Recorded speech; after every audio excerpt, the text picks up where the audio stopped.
Bonjour,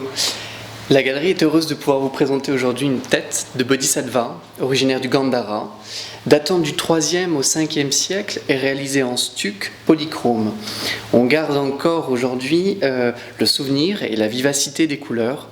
Vous retrouvez pour les arcades sourcilières de cette tête somptueuse un mince filet graphique exécuté au charbon de bois, tandis que la peau et la pigmentation de la peau révèlent encore un enduit et un engobe ocre. Les lèvres légèrement replètes, charnues,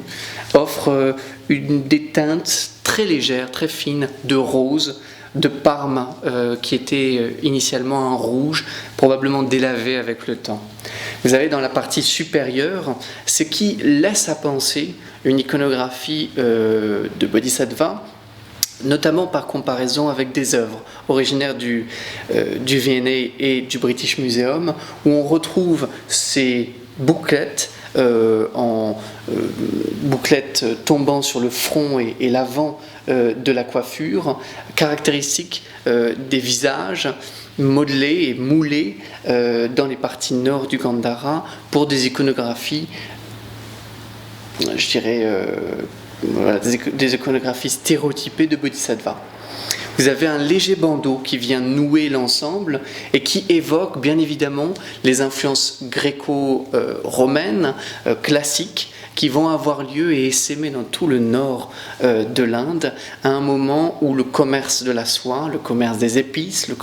commerce bien évidemment du parfum va naître et faire émerger les premières formes d'art mondialisées ou transculturelles, avec des dialogues et des échanges stylistiques presque nécessaires par le biais du commerce, qui vont s'opérer dans un des foyers de l'iconographie bouddhique,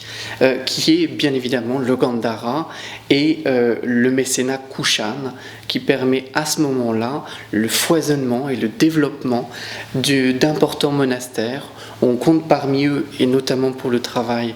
de stuc, les monastères de Hada, de Taxila, qui vont être parmi les plus prospères jusqu'au 5e et 6e siècle,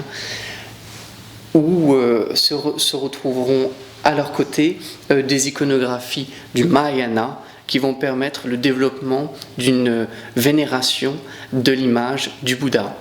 Le Bodhisattva, peut-être un dernier élément à signaler à propos du Bodhisattva, c'est un être supérieur qui a la particularité du retrait au moment de l'éveil et qui décide de pouvoir enseigner sa doctrine auprès des laïcs, des terrestres, pour leur permettre un jour d'accéder au nirvana, à l'extinction de toute souffrance. Je vous remercie de votre attention.